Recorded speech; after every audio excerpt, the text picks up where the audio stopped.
মোৰ গৰ্ভধান হোৱা নাছিল, গতিকে আজি ডাক্তৰৰ ওচৰলৈ গ'লোঁ। হস্পিটেলৰ ৰিচেপশ্যন এৰিয়াত স্বামীৰ সৈতে বহি আছিলোঁ। মোৰ বৰ বেয়া লাগিছিল। মোৰ স্বামীয়ে মোৰ ফালে চাই আছিল। মই তেওঁৰ ফালে এবাৰ চকু ফুৰালোঁ। এই চিকিৎসালয়খনত এজন পুৰুষ ডাক্তৰে ৰোগী চিকিৎসা কৰা বুলি শুনি মোৰ বৰ অস্তিত্ব অনুভৱ হৈছিল। এজন পুৰুষৰ ওচৰত এনে চিকিৎসা কেনেকৈ কৰোঁ? মই সেই বিভ্ৰান্তিৰ বলি হৈছিলোঁ। তেওঁ মোক কেনেধৰণৰ প্ৰশ্ন সুধিব নাজানো। তেওঁ কি ক'ব আৰু মই তেওঁক কেনেকৈ উত্তৰ দিব পাৰিম? আনকি মই মোৰ স্বামীক কৈছিলোঁ যে মোক এগৰাকী লেডী ডাক্তৰৰ ওচৰত চিকিৎসা কৰাওক। কিন্তু তেওঁ কৈছিল যে মই শুনিছোঁ যে এই ডাক্তৰজনৰ হাতত বহুত যাদু আছে। তেওঁ মোক ক'লে এতিয়ালৈকে তেওঁ চিকিৎসা কৰাৰ কোনো মহিলা চিকিৎসা কৰাত ব্যৰ্থ হোৱা নাই। যদিও মই বৰ চিন্তিত হৈ পৰিলোঁ। এই বিভ্ৰান্তিৰ মাজত মই আবদ্ধ হৈ পৰিলোঁ। এনেতে নাৰ্ছগৰাকীয়ে ৰিচেপশ্যন এৰিয়ালৈ আহি মমী কোন বুলি সুধিলে। মোৰ স্বামীয়ে কৈছিল তাই মোৰ পত্নী। মই অভিৰ হাতত ধৰিলোঁ। তেওঁ মোৰ লগত থিয় হৈ আছিল যদিও নাৰ্ছে ক'লে যে ডাক্তৰে কেৱল ৰোগীক পৰীক্ষা কৰে আৰু ৰোগীক লৈ কাকো ভিতৰলৈ আহিবলৈ দিয়া নহয়। এই কথা শুনি মই আৰু বেছি নাৰ্ভাছ হ'বলৈ ধৰিলোঁ। মই বিচাৰিছিলোঁ অভি মোৰ লগত ডাক্তৰৰ ওচৰলৈ আহক। অভিয়ে মোৰ পৰা হাতখন মুক্ত কৰি মোক বুজাবলৈ ধৰিলে যে ভিতৰলৈ গৈ ডাক্তৰৰ সকলো কথা ভালকৈ শুনা আৰু সঠিক উত্তৰ দিবা। আতংকিত হোৱাৰ কোনো প্ৰয়োজন নাই। যদিও বৰ চিন্তিত হৈ পৰিলোঁ। যিবোৰ কথা মই এগৰাকী লেডী ডাক্তৰৰ লগত কথা পাতিব পাৰিছিলোঁ, মই কোনো পুৰুষ ডাক্তৰৰ লগত কথা পাতিব পৰা নাছিলোঁ। মই বুজিব পৰা নাছিলোঁ যে এজন পুৰুষ ডাক্তৰে প্ৰসূতিৰ কক্ষত এগৰাকী মহিলাক চিকিৎসা কৰাটো কিমান সঠিক। আনহাতে ডাঙৰ চহৰত এইবোৰ কথা ভুল বুলি গণ্য কৰা নহয়। কিন্তু মই গাঁৱৰ আছিলোঁ। বিয়াৰ পিছত মই অভিৰ লগত চহৰত থাকিবলৈ আৰম্ভ কৰিলোঁ যদিও মোৰ সম্পৰ্ক তেতিয়াও গাঁৱৰ লগত আছিল। গতিকে মই বৰ দ্বিধাৰত কৰিছিলোঁ। সেই নাৰ্ছগৰাকীৰ লগত মই ডাক্তৰৰ কোঠালৈ গ'লোঁ। নাৰ্ছে মোক ডাক্তৰৰ কোঠাৰ ভিতৰলৈ লৈ গ'ল। মোৰ সন্মুখত ডাক্তৰজনক দেখি মই অলপ আচৰিত হ'লোঁ। মোৰ স্বামীয়ে তেওঁৰ বিষয়ে কৈছিল যে তেওঁ বৰ ভাল আৰু এজন পুৰণি ডাক্তৰ। আজিলৈকে তেওঁ অসফল হোৱা নাই। মই ভাবোঁ ডাক্তৰজন যথেষ্ট বয়সীয়াল হ'ব। কিন্তু ইয়াত আছিল এজন ডেকা ডাক্তৰ। মোৰ স্বামীৰ সমান বয়সৰ আছিল। মোক দেখি সি মোক আগৰ চকীখনত বহিবলৈ ইংগিত দিলে। মই তেওঁৰ সন্মুখত বহাৰ লগে লগে তেওঁ নাৰ্ছক কোঠাৰ পৰা ওলাই যাবলৈ ক'লে। ৰোগীক পৰীক্ষা কৰিব লাগিব। নাৰ্ছগৰাকীয়ে কোঠাটোৰ পৰা ওলাই যাবলৈ আৰম্ভ কৰাৰ লগে লগে ডাক্তৰে দুৱাৰখন ভালদৰে তলা মাৰিবলৈ ক'লে। এই কথা শুনি মোৰ হৃদয়খন আৰু অস্থিৰ হৈ পৰিল।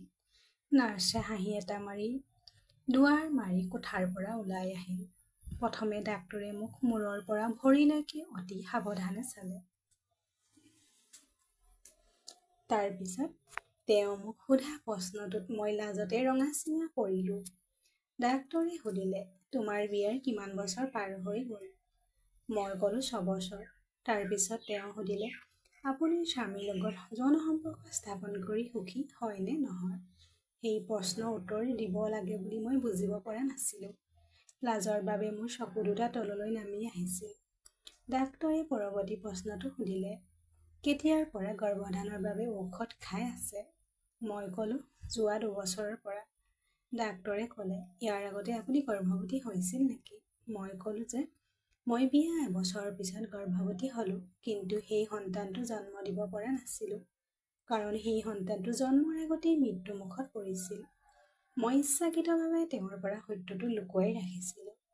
এই পৃথিৱীলৈ অহাৰ আগতে মোৰ গৰ্ভত মোৰ প্ৰথম সন্তানক হত্যা কৰা হ'ল বুলি ডাক্তৰক ক'ব পৰা নাছিলোঁ। মোৰ কথা শুনি তেওঁ ক'লে, ঠিক আছে। তাৰ পিছত তেওঁ ক'লে, তুমি শুই দিয়া, মই তোমাক চেকআপ কৰিব বিচাৰোঁ। এই কথা শুনি মই থতমত খালোঁ। মই ক'লোঁ যে মই এনেকৈ আপোনাৰ পৰা চেকআপ কৰিব নোৱাৰোঁ। মোৰ কথা শুনাৰ পিছত অলপ সময় মোৰ ফালে চাই থাকিল। তাৰ পিছত হাঁহিবলৈ ধৰিলে আৰু ক'লে, কিয়, কি হ'ল? আপুনি নাজানেনে যে আপুনি আপোনাৰ চিকিৎসা পুৰুষ ডাক্তৰৰ ওচৰত কৰিবলৈ আহিছে? মোৰ এনে লাগিছিল যে তেওঁৰ কথাত কিছু খং আছে। মই ক'লোঁ যে আপুনি ইয়াতো এগৰাকী লেডী ডাক্তৰ ৰাখিব লাগিছিল। তেওঁ ক'লে যে আপুনি মোক মোৰ ৰোগীক কেনেকৈ চাব লাগে আৰু কেনেকৈ নাচাব লাগে, কি কৰিব লাগে আৰু কি কৰিব নালাগে সেই বিষয়ে শিকাব। মই ইয়ালৈ অহাৰ প্ৰতিগৰাকী মহিলাক পৰীক্ষা কৰি লওঁ। তেওঁলোকৰ কোনো এজনীয়ে কেতিয়াও আপত্তি হোৱা নাছিল। যদি আপোনাৰ ইমান আপত্তি আছিল তেন্তে ইয়ালৈ অহা উচিত নাছিল। এতিয়া তুমি মোৰ সময় অপ্ৰয়োজনীয়ভাৱে নষ্ট কৰিছা। এই কথা কোৱাৰ লগে লগে ডাক্তৰে মুখৰ টেবুলখনত ঘণ্টাটো বজাই দিলে আৰু নাৰ্ছজনীয়ে কোঠাটোৰ ভিতৰলৈ আহিল। হয়তো তাই দুৱাৰৰ বাহিৰত আছিল। তাইক ডাক্তৰে স্বামীক ভিতৰলৈ মাতিবলৈ ক'লে। অলপ পিছত অভি ভিতৰলৈ আহিল। তেওঁক চকীখনত বহিবলৈ ইংগিত দিলে আৰু ডাক্তৰে ক'লে যে তোমাৰ পত্নী মোৰ লগত একেবাৰে সহযোগিতা কৰিবলৈ সাজু নহয়। তাই কৈছে যে মই ইয়াত এগৰাকী লেডী ডাক্তৰ ৰাখিব লাগিছিল। চাওক, যদি তেওঁ মোৰ দ্বাৰা চিকিৎসা কৰিব নিবিচাৰিছিল তেন্তে মোৰ সময় নষ্ট কৰাৰ কিয় প্ৰয়োজন আছিল? এই কথা শুনি অভিয়ে খঙাল চকুৰে মোৰ ফালে চালে। ডাক্তৰে ক'লে যে আপুনি তাইক ঘূৰাই লৈ যাব পাৰে। প্ৰথমে আপুনি আপোনাৰ পত্নীৰ পৰা সিদ্ধান্ত লওক যে তাই মোৰ দ্বাৰা চিকিৎসা কৰিব বিচাৰে নে নিবিচাৰে। যেতিয়া তাই মান্তি হ'ব তেতিয়া আপুনি তাইক আনিব পাৰিব। এই কথা শুনি অভিয়ে খঙেৰে মোক উঠিবলৈ ইংগিত দিলে। মই মনে মনে চকু দুটা তললৈ নমাই কোঠাটোৰ পৰা ওলাই আহিলোঁ। গোটেই বাটটো গাড়ী চলাই থাকোঁতে অভিয়ে মোক কৈয়ে থাকিল যে যোৱা 6 বছৰ ধৰি মই তোমাক বহুত চিকিৎসা কৰি আহিছোঁ, কিন্তু তুমি গৰ্ভৱতী হ'ব পৰা নাই। সকলো ঠাইৰ পৰা হতাশ হৈ পৰোঁ। এই চিকিৎসকে নিশ্চয়তা দিয়ে যে শিশুৰ এটাক তেওঁৰ চিকিৎসাৰ দ্বাৰা নিশ্চিত কৰা হয়। সেইবাবে মই তোমাক ইয়ালৈ আনিছোঁ, কিন্তু তুমি অলপ বেছি কৰিবলৈ আৰম্ভ কৰিছা। তুমি কি বিচাৰা? এইবোৰ কি কৰি? চাওক, যদি তুমি এই আচৰণবোৰ কৰি থাকা তেন্তে মই তুমি বেছি দিন সহ্য কৰিব নোৱাৰোঁ। মই তোমাক মোৰ জীৱনৰ পৰা আঁতৰাই দিম। যিকোনো মূল্য বিনিময়ত মোৰ পৰিয়ালৰ বাবে উত্তৰাধিকাৰী লাগে। তুমি জানা মোক এটা সন্তান বৰ প্ৰয়োজন। এই বছৰত মোক নিজৰ সন্তান লাগে। অভিৰ এই কথাবোৰ শুনি মই যন্ত্ৰণাত তেওঁৰ ফালে চালোঁ। মই ক'লোঁ, অভি, বিয়া কেইমাহমানৰ পিছত গৰ্ভৱতী হৈছিলোঁ। সেই সময়ত মোক কিয় ইমান অত্যাচাৰ কৰিছিলা? মোৰ গৰ্ভস্থান কিয় নষ্ট কৰিলা?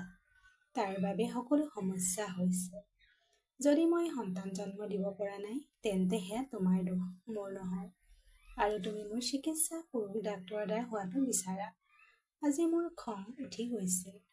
মই অভিক স্পষ্টকৈ কৈছিলোঁ যে মই নিজকে কোনো পুৰুষ ডাক্তৰৰ দ্বাৰা চিকিৎসা কৰাব নোৱাৰোঁ। মোৰ কথা শুনি অভিয়ে গাড়ীৰ গতিবেগ বৃদ্ধি কৰিলে। মই ভয় খাইছিলোঁ। মই জানিছিলোঁ যে তেওঁ খঙত এই কাম কৰি আছে। গতিকে মই মনে মনে খিৰিকীৰে বাহিৰলৈ চাবলৈ ধৰিলোঁ।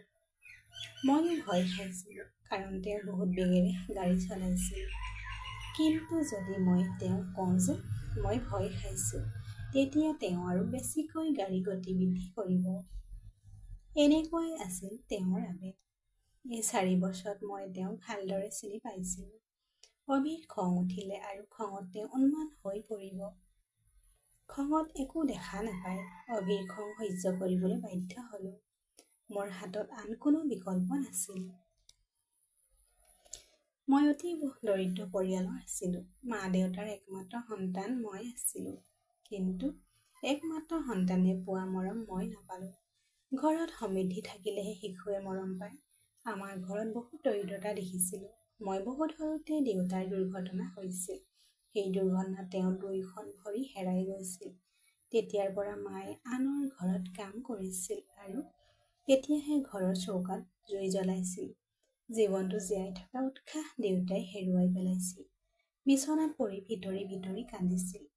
10 বছৰ বয়সত দেউতাই এই পৃথিৱীৰ পৰা বিদায় লৈছিল। মায়ে ইতিমধ্যে কাম কৰি আছিল। দেউতাৰ মৃত্যুৰ পিছতো কাম কৰিব লগা হৈছিল, কাৰণ এতিয়া উপাৰ্জন কৰিবলৈ কোনো নাই আৰু মায়ে উপাৰ্জন কৰি মোক ডাঙৰ দীঘল কৰিছিল। 8ম শ্ৰেণীৰ পিছত পঢ়া-শুনা এৰিলোঁ। পঢ়াৰ প্ৰতি মোৰ কোনো আগ্ৰহ নাছিল। আনহাতে মায়ে যত্নপৰাস্তিৰ চেষ্টা কৰিছিল যাতে মই পঢ়িব পাৰোঁ। আৰু নিজৰ ভৰিৰ ওপৰত থিয় দিব পাৰোঁ। কিন্তু পঢ়া শুনা কৰিবলৈ মোৰ একেবাৰে মন নগ'ল। ঘৰখন আমাৰ আছিল, গতিকে বিশেষ অসুবিধা হোৱা নাছিল।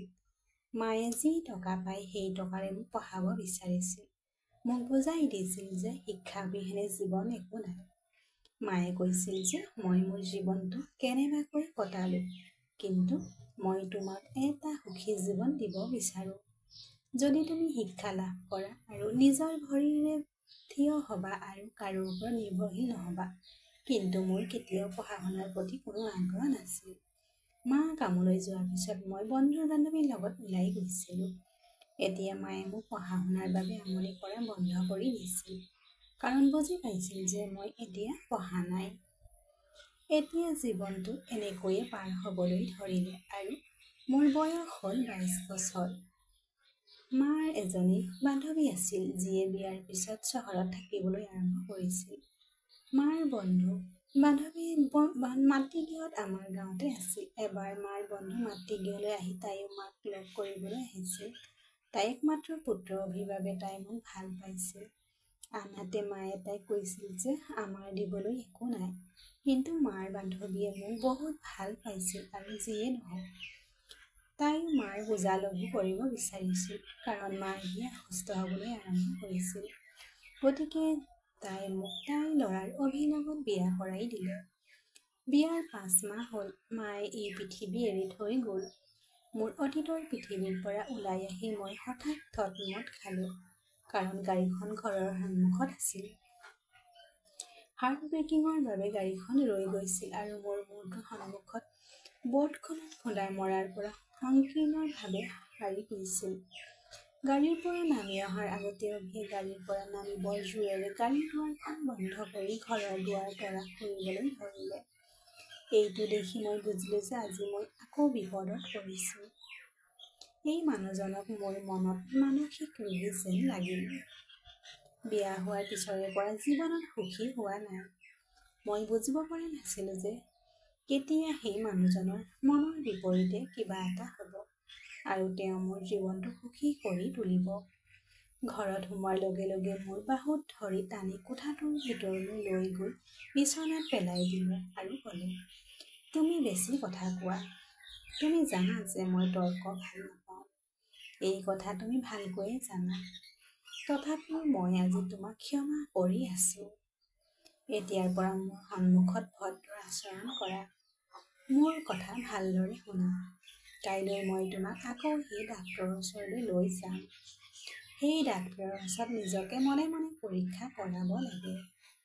অভিয়ে খঙেৰে যিদৰে কৈ আছিল, মই জানিছিলোঁ যে মই যদি তেওঁ কোৱা কথাটো কৰিবলৈ অস্বীকাৰ কৰোঁ, তেন্তে তেওঁ মোৰ মুখত চৰ মাৰিব। সি ইমান জেদী মানুহ আছিল, তাৰ খঙত একো দেখা নাপালোঁ। সেয়েহে ময়ো মুখ বন্ধ কৰি ৰাখিলোঁ আৰু একো কোৱা নাছিলোঁ। পিছদিনা তেওঁ মোক ক'লে যে তেওঁ মোক আকৌ ডাক্তৰৰ ওচৰলৈ লৈ গ'ল। সেই ডাক্তৰৰ কোঠালৈ যাওঁতে তেওঁ মোক চাই খঙেৰে হাঁহিবলৈ ধৰিলে আৰু তাৰ পিছত বিচনাত শুবলৈ ক'লে। মই মনে মনে শুই পৰিলোঁ। ইয়াৰ পিছত যেতিয়া তেওঁ ৰুমৰ লাইটটো ছুইচ অফ কৰিলে, মই থতমত খালোঁ। মই ভাবিবলৈ ধৰিলোঁ যে লাইট বন্ধ কৰি ডাক্তৰে মোৰ লগত কেনেধৰণৰ চেকআপ কৰিব বিচাৰিছে। মই তেওঁক সুধিলোঁ যে আপুনি কিয় লাইট বন্ধ কৰি দিলে।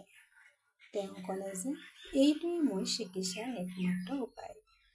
এইদৰে কৈ ডাক্তৰজন মোৰ ওচৰলৈ আহিল। কোঠাটোত অলপ পোহৰ আছিল। সেইটো চাগে খিৰিকীৰ পৰা আহি আছিল। মোৰ হৃদয়খন বৰ অস্থিৰ হৈ পৰিল। মোৰ হৃদয়খন বৰ বেগেৰে ধপধপাই আছিল। এতিয়া সি মোৰ বহুত ওচৰলৈ আহিছিল। মই অভিৰ লগত বিয়া হৈছিলোঁ। এতিয়া দুয়োজনে মা আৰু পুত্ৰ আছিল। অভিৰ কোনো ভাই নাছিল, ভগ্নীও নাছিল। দেউতাকৰো জীয়াই নাছিল। মোৰ শাহুৰ বৰ ভাল আছিল যদিও মোৰ লগত অভিৰ আচৰণ জুইৰ দৰে, কেতিয়াবা পানীৰ দৰে। তেওঁৰ চৰিত্ৰই মোক অশান্তি দিছিল। কেতিয়াবা মই ডাঙৰ ডাঙৰ কথাবোৰকো আওকাণ কৰিছিল আৰু কেতিয়াবা সৰু সৰু কথাতো কাজিয়া কৰিবলৈ আৰম্ভ কৰিছিল। মোৰ শাহুৰে জীয়াই থকালৈকে তাই মোৰ কাৰণে অভিৰ লগত কাজিয়া কৰিছিল। তাই কৈছিল, এই বেচেৰী ছোৱালীজনী কিয় আমনি কৰি থাক। তাই তোমাৰ সন্মুখত এটা শব্দও উচ্চাৰণ নকৰে। নিজৰ মাজত কিছু পৰিৱৰ্তন আন ল'ৰা। এতিয়া বিয়া হৈ গ'লে সকলো সময়তে খং কৰি কাজিয়া কৰাটো ভাল কথা নহয়। বিয়া 5 মাহ পাৰ হৈ গ'ল। শাহুৰ মৃত্যু হ'ল। অভিক লৈ বিৰক্ত হৈ পৰিলোঁ। সেই সময়ছোৱাত মই বহুবাৰ কান্দি কান্দি অভিক শান্ত কৰিবলৈ চেষ্টা কৰিলোঁ। যিকোনো বিষয়ত খং উঠিলে মই তাক হাত ভাঁজ কৰি তেওঁৰ সন্মুখত নকন্দালৈকে তেওঁ মোক ক্ষমা নকৰে। মই কেতিয়াও একো বিচৰা নাছিলোঁ আৰু তেওঁ কেতিয়াও মান্তি হোৱা নাছিল। এবাৰ দুবাৰ অভি আনকি মোৰ ওপৰত হাত দাঙিছিল। সৰু সৰু কথাটো তেওঁ ইমান খং উঠিছিল যে মোৰ ওপৰত হাত তুলিছিল। কেতিয়াবা ক'ব যে তুমি মোৰ শ্বাৰ্টটো ভালদৰে ইস্ত্ৰি কৰা নাই। কেতিয়াবা ক'ব যে তুমি ভাল চাহ বনাব নোৱাৰা।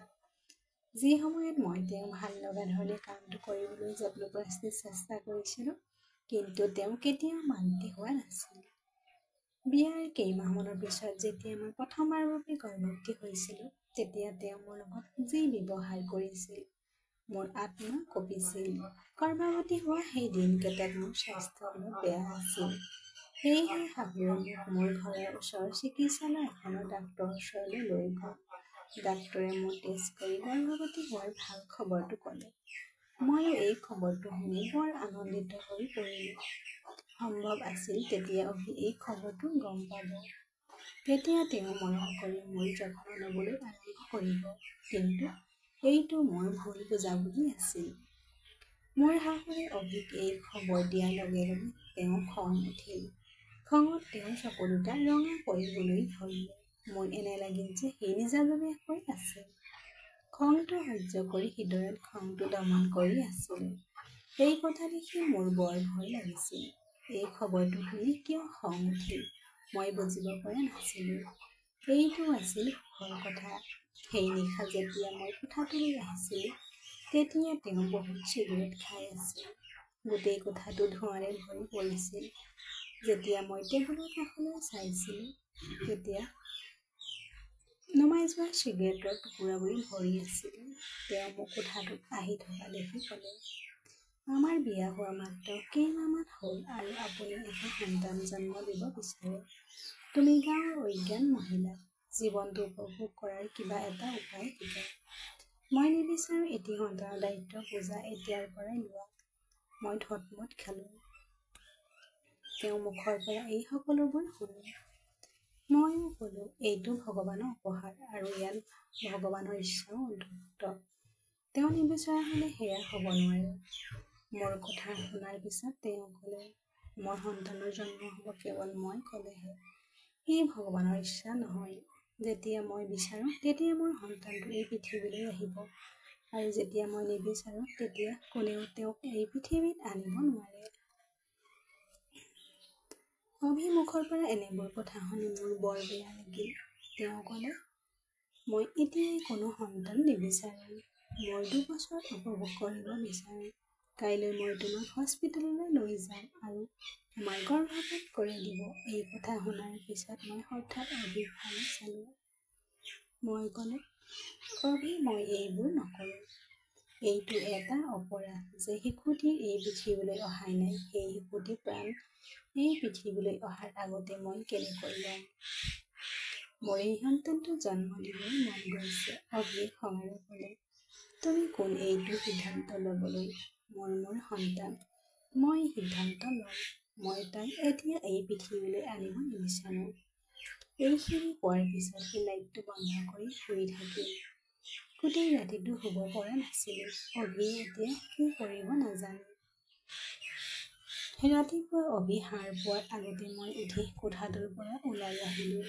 মই গৈ মোৰ সকলো কথা শাহুৱেক ক'লোঁ। অভিয়ে কোঠাটোৰ পৰা ওলাই আহি মোক হস্পিটেললৈ ওলাবলৈ ক'লে। তাৰ পিছত মোৰ শাহুৱে ক'লে, অভি, তাই কলৈকো নাযায় আৰু সাৱধান। যদি আপুনি শিশুটি হত্যা কৰাৰ কথা ভাবিছে। তেতিয়া অভিয়ে খঙেৰে মোৰ ফালে চালে। মই ভয় খাই মোৰ শাহুৰ আঁৰত লুকাই থাকিলোঁ।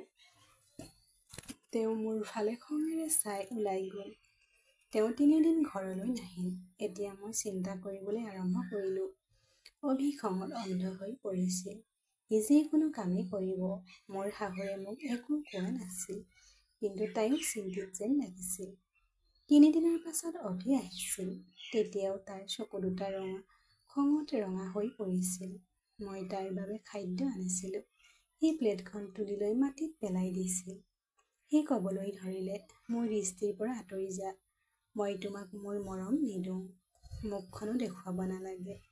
মোৰ শাহুৱে এই গোটেই নাটকখন চাই আছিল আৰু মোক মোৰ ৰুমলৈ যাবলৈ ক'বলৈ ধৰিলে। মোৰ কোঠালৈ গৈ কান্দিবলৈ ধৰিলোঁ। মোৰ শাহুৱে অভিক বৰ মৰমেৰে বুজাই আছিল, কিন্তু সি সম্পূৰ্ণ নিমাত হৈ পৰিল। তাৰ মৌন এটা অৰ্থ মই জানিছিলোঁ। মই ভাবিছিলোঁ যে এতিয়া তেওঁৰ কথাত আপত্তি নকৰোঁ। তেওঁ তাৰ সন্তান। তেওঁ মোক জীয়াই ৰাখক বা মাৰি পেলাওক, মই অভিৰ লগত জীৱন কটাব লাগিব। মই অভিৰ লগত যুঁজি জীৱন কটাব নোৱাৰোঁ। অভি কোঠালৈ অহাৰ লগে লগে মই তাক এই সকলোবোৰ কোৱাৰ আগতে সি যি মন যায় তাকে কৰিলে। কিন্তু সি মোৰ কথা নুশুনিলে। মোক মাটিত ঠেলি দিলে আৰু তাৰ পিছত পেটত জোৰেৰে লাথ মাৰিবলৈ ঘোচা মাৰিবলৈ ধৰিলে। মই চিঞৰিব থাকিলোঁ আৰু তেওঁ ক'লে, মই এই বিপদ অন্ত পেলাব বিচাৰিলোঁ অতি সহজে, কিন্তু তুমি পাহৰি গৈছিলোঁ যে তুমি মোৰ ওপৰত জোৰ দিলে মই তোমাৰ লগত এইটোৱে কৰিম। এতিয়া এইদৰে এই বিপদ অন্ত পেলাম। মোৰ চিঞৰ শুনি শাহুৱে দুৱাৰত টোকৰ মাৰিবলৈ ধৰিলে। মোৰ চিঞৰ বাখৰত গোটেই কোঠাটো কঁপি উঠিছিল। মোৰ চিঞৰ শুনি তাই বিচলিত হৈ কান্দি কান্দি দুৱাৰত টুকিয়াই আছিল। তাই অভিক অনুৰোধ কৰি আছিল, অনুগ্ৰহ কৰি দুৱাৰখন খুলি দিয়া। এনেকুৱা নকৰিবা। কিন্তু সি কোঠাটোৰ দুৱাৰখন খোলা নাছিল। সি মোক ইমানেই আঘাত কৰিলে যে মই সম্পূৰ্ণ নিৰ্জীৱ হৈ পৰিলোঁ। মোৰ চিঞৰটো ইমানেই জোৰেৰে আছিল যে চুবুৰী বহুৰ ঘৰতো চিঞৰ শুনি আছিল।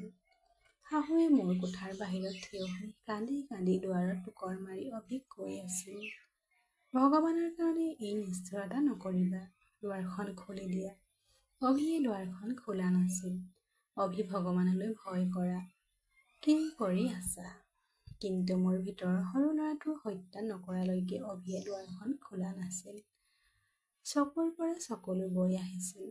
অভিয়ে কোঠাটোৰ দুৱাৰখন খুলি কোঠাটোৰ পৰা ওলাই আহিল। মোৰ শাহু দৌৰি মোৰ ওচৰলৈ আহিল যদিও মোৰ অৱস্থাটো দেখি মই বৰ ভয় খাইছিলোঁ। মোৰ এনে লাগিছিল যে আজি নিজেই মৰি যাম। মোৰ উশাহবোৰ গধুৰ হৈ আহিছিল। শাহুৱে কান্দি কান্দি অভিৰ ওচৰলৈ গৈ হাত ভাঁজ কৰি ক'লে, ভগৱানৰ খাতিৰত তেওঁ হস্পিটেললৈ লৈ যা। কিন্তু অভি শিললৈ পৰিণত হৈছিল। শাহুৱে এম্বুলেন্স মাতি মোক হস্পিটেললৈ লৈ গ'ল। 3 দিন হস্পিটেলতে থাকিলোঁ। ইয়াৰ পিছত মই ঘৰলৈ উভতি আহিলোঁ। অভিয়ে মোৰ লগত কথা পতা একেবাৰে বন্ধ কৰি দিছিল। ময়ো অভিৰ লগত কথা পতা নাছিলোঁ। অভিয়ে মোৰ লগত যি কৰিলে, মোৰ হৃদয়ে বিচাৰিছিল যে মই সেই শিল হৃদয়ৰ মানুহজনৰ মুখখনো দেখা নাপাওঁ। আজি মই মোৰ ভুলটো বহুত বেয়াকৈ উপলব্ধি কৰি আছিলোঁ। মাৰ কথা শুনি যদি পঢ়া শুনা কৰিলোহেঁতেন, তেতিয়াহ'লে এই দিনটো চাব নালাগিলেহেঁতেন। সেই মানুহজনৰ মুখখন চাবলৈ মোৰ মন নাছিল। তেওঁৰ বাহিৰে মই কলৈকো যোৱা নাছিলোঁ। মই সৰু কাম এটা কৰি জীৱনটো কটাব পাৰিলোহেঁতেন। কিন্তু এতিয়া মই অসহায় হৈ পৰিলোঁ। সেই মানুহজনৰ লগত জীৱন নিৰ্বাহ কৰি আছিলোঁ। মোক পোহপাল দিবলৈ পিতৃ মাতৃ নাছিল। মোৰ কোনো শিক্ষাও নাছিল। মোৰ অসহায়তা সমাধান কৰাজনে আছিল অভি। সি মোৰ সুবিধা লৈ আছিল। মোৰ শাহুৰ বৰ ভাল আছিল। তাই মোৰ যত্ন লৈ আছিল যদিও তাইও বহুত বয়স হৈ গৈছিল আৰু নিজেও বহু বেমাৰ লগত যুঁজি আছিল। এদিন অভিয়ে নিজেই মোৰ লগত কথা পাতিবলৈ ধৰিলে। অভিৰ লগত কথা পাতিবলৈ মন নগ'ল যদিও তথাপিও হৃদয়ক পতিয়ন নিয়াই কথা পাতিবলৈ ধৰিলোঁ। তাৰ বাহিৰে আন কোনো উপায় নাছিল। হয়, মই জীৱনটো তাৰ লগত কটোৱা নহয়। মোৰ মাতৃগৃহলৈ উভতি যাওঁ। মোৰ মাতৃগৃহত থাকিবলৈ ঠাই নাছিল। গতিকে শিলৰ হৃদয়েৰে তাইৰ লগত কথা পাতিবলৈ ধৰিলোঁ। যিয়ে নহওক, যি হেৰুৱালোঁ মই ঘূৰাই পাব পৰা নাছিলোঁ। এবছৰ ধৰি সি সন্তান নিবিচৰাৰ বাবে মোক সকলো ধৰণৰ ঔষধ খুৱাই থাকিল। ইয়াৰ মাজতে মোৰ শাহু এই পৃথিৱীখন এৰি থৈ গ'ল। তাই যোৱাৰ লগে লগে মোৰ এনে লাগিল যে মই অকলশৰীয়া হৈ পৰিছোঁ।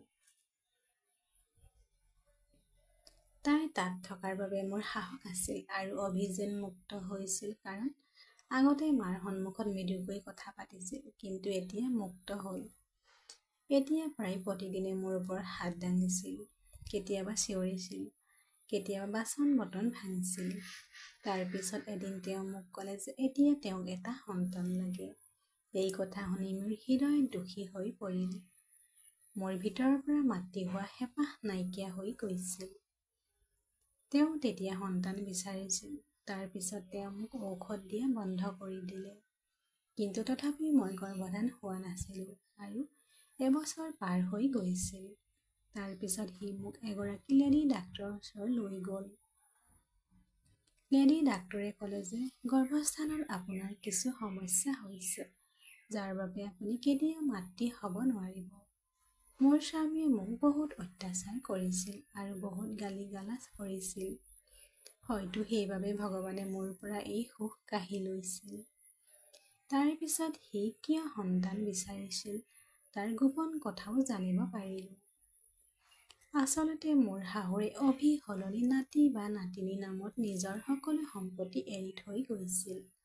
গতিকে আমাৰ যি সন্তান হ'ব, তেওঁৰ হ'ব সকলো সহ-সম্পত্তিৰ প্ৰকৃত মালিক। যেতিয়ালৈকে অভিৰ কোনো সন্তান নাথাকে, তেতিয়ালৈকে সকলো সম্পত্তি চৰকাৰৰ দখলত থাকিব। অভিক মাত্ৰ কিছু খৰচহে দিয়া হৈছিল। খঙত এদিন কাজিয়া কৰি থাকোঁতে সি মোক এই কথা ক'লে, আৰু মই বুজিলোঁ যে তেওঁৰ ল'ৰা-ছোৱালীৰ প্ৰতি আগ্ৰহ নাই। তেওঁ কেৱল সেই সম্পত্তি বিচাৰিছিল যিটো মাকে তাৰ ভৱিষ্যত সন্তানৰ নামত এৰি থৈ গৈছিল। আৰু তাৰ পিছত তেওঁ যেতিয়া ডাক্তৰৰ বিষয়ে জানিবলৈ আহিল, তেতিয়া তেওঁ মোক তেওঁৰ ওচৰলৈ লৈ গ'ল। আন্ধাৰৰ কোঠাটোত ডাক্তৰ আহি মোৰ ওচৰলৈ বেজী এটা দি দিলে, যাৰ বাবে মই অচেতন হৈ পৰিলোঁ। কিমান দিন মই অচেতন হৈ থাকিলোঁ নাজানো, কিন্তু চেতনা লাভ কৰাৰ সময়ত মই সেই চিকিৎসালয়ৰ ব্যক্তিগত কোঠা এটাত আছিলোঁ। হাতত চেলাইন এটা লাগি আছিল। মোৰ ঔষধ খাব লগা হ'ল। মোৰ শৰীৰটো বৰ নিৰ্জীৱ যেন লাগিছিল যদিও একো মনত পৰা নাছিল। কিছু সময় পাছত ডাক্তৰজন সেই কোঠালৈ আহি কাৰোবাৰ লগত ফোনত কথা পাতি আছিল। তেওঁ কৈ আছিল, হয়, সকলো সঠিকভাৱে কৰা হৈছে। হেৰা, তোমাৰ পত্নী গৰ্ভৱতী। এই কথা শুনি মোৰ মনটো বিমোৰত পৰিল, কাৰণ মই এই হস্পিটেলত কিমান দিন আছিলোঁ আৰু কিমান দিন অচেতন হৈ আছিলোঁ, আৰু মোৰ কি হৈছিল মোৰ একো মনত পৰা নাছিল। কাৰণ মোৰ কি হৈছিল? অচেতন অৱস্থাত মই গৰ্ভৱতী হৈছিলোঁ। ইটোৰ পিছত সিটোৰ প্ৰশ্ন মোৰ মনত ঘূৰি ফুৰিবলৈ ধৰিলে। সেই ডাক্তৰে মোক সচেতন হোৱা দেখি হাঁহিবলৈ ধৰিলে আৰু ক'লে, এতিয়া কেনে লাগিছে? আপুনি ঠিকেই আছেনে? মই খঙেৰে তেওঁৰ ফালে চালোঁ। মই ক'লোঁ, আপুনি ইমান কাৰ কথা পাতিলে? কোন গৰ্ভৱতী হৈছে? ডাক্তৰে মোৰ কথা শুনি হাঁহিবলৈ ধৰিলে আৰু ক'লে, মই কেৱল তোমাৰ চিকিৎসা কৰি আছিলোঁ। তোমাৰ স্বামীৰ অনুমতি লৈ মই তোমাৰ চিকিৎসা কৰিলোঁ। মই ক'লোঁ, কেতিয়াৰ পৰা মই অচেতন হৈ আছোঁ? মোৰ কি হ'ল কোৱাচোন? কাৰণ লেডী ডাক্তৰে ইতিমধ্যে মোক কৈছিল যে মই কেতিয়াও মাতৃ হ'ব নোৱাৰোঁ। তেওঁ ক'লে, তুমি মাত্ৰ 3 দিনহে অচেতন হৈ আছা। আমি আপোনাৰ আভ্যন্তৰীণ অংগবোৰ চিকিৎসা কৰিলোঁ। হয়, আপোনাৰ স্বামী সন্তান বিচাৰিছিল আৰু স্বাভাৱিকভাৱে সন্তান জন্ম দিয়াটো কঠিন যেন লাগিছিল। গতিকে এই সকলোবোৰ কৰা হৈছিল আৰু আপোনাৰ স্বামীয়ে যি বিচাৰিছিল সেয়াই হৈছিল। এই কথা শুনি মোৰ চকুৰ পৰা চকুলো বৈ আহিবলৈ ধৰিলে। মই অভিক ঘৃণা কৰিবলৈ ধৰিলোঁ। ভাবিলোঁ, এইখন কেনেকুৱা অন্ধকাৰ চহৰ। তেওঁ নিজৰ কথাটো বুজাবলৈ যিকোনো পৰীক্ষলৈকে যাব পাৰে। এই বিষয়ে মোৰ কোনো ধাৰণা নাছিল যদিও তাৰ পিছত যিয়ে নহওক কিয় মই থতমত খালোঁ। 9 মাহৰ পাছত এটি পুত্ৰ সন্তান জন্ম দিলোঁ। মোৰ ল'ৰাৰ জন্ম হোৱা দিনা অভি তেওঁৰ অফিচত আছিল। ডাক্তৰে যেতিয়া ফোনত খবৰটো ক'লে, তেতিয়া তেওঁ তীব্ৰ বেগেৰে গাড়ী চলাই চিকিৎসালয়লৈ গৈ আছিল। বাটতে এটা দুৰ্ঘটনাৰ সন্মুখীন হ'ল। 1 মিনিটৰ বাবেও তেওঁ শিশুটিক দেখাৰ সুযোগ নাপালে। থিতাতে তেওঁৰ মৃত্যু হয়। তেওঁৰ মৃত্যুত মোৰ কোনো আক্ষেপ নাছিল। আগতে যি ধৰণৰ কথা কৈছিল, তেওঁ নিজকে ভগৱানৰ ওচৰত ভাবিবলৈ ধৰিলে। ঈশ্বৰে এনে মানুহক কেনেবাকৈ ভাল নাপায়, কাৰণ জীৱন আৰু মৃত্যুৰ ওপৰত কেৱল ঈশ্বৰৰ অধিকাৰ আছে। তেওঁ একেধৰণৰ দাবী কৰি আছিল। তেওঁ যেতিয়াই মন যায় শিশুৰ এটাক পৃথিৱীলৈ আনিব পাৰে আৰু যেতিয়া মন যায় হত্যা কৰিব পাৰে। কিন্তু তেওঁ নাজানিছিল যে ঈশ্বৰৰ এজন মানুহতকৈও ডাঙৰ। তেওঁ ইচ্ছা অবিহনে এটা পাতো লৰচৰ কৰিব নোৱাৰে। মই মোৰ ল'ৰাটোক চমা খাই সাৱটি ধৰিলোঁ। অভিৰ মৃতদেহ ঘৰলৈ অনা হ'ল। তেওঁকো হত্যাস্ত কৰা হৈছিল। যদিও মোৰ চকু দুটা ডাঙৰ হৈ আছিল, চকুৰ পৰা এটাও চকুলো ওলাই নাহিল। সকলোৱে ভাবিছিল যে অভিৰ মৃত্যুত মই থতমত খালোঁ। সেইবাবে মোৰ চকুৰ পৰা চকুলো ওলাই নাহিল। কিন্তু মই একেবাৰে থতমত খোৱা নাছিলোঁ। অভিবিদায়ত মোৰ দোষ নাছিল। তেওঁ যোৱাৰ পিছত লাহে লাহে জীৱনটো ট্ৰেকত আহিবলৈ ধৰিলে। মই মোৰ সন্তানক ডাঙৰ দীঘল কৰাত দিনে নিশাই মোৰ সকলো কষ্ট কৰিছিলোঁ। মৃত্যুৰ আগতে শাহুৱেকে নিজৰ সকলো সম্পত্তি নাতিৰ হাতত এৰি থৈ গৈছিল। এতিয়া মই পুত্ৰক নিজৰ জীৱন উদ্দেশ্য কৰি লৈছিলোঁ।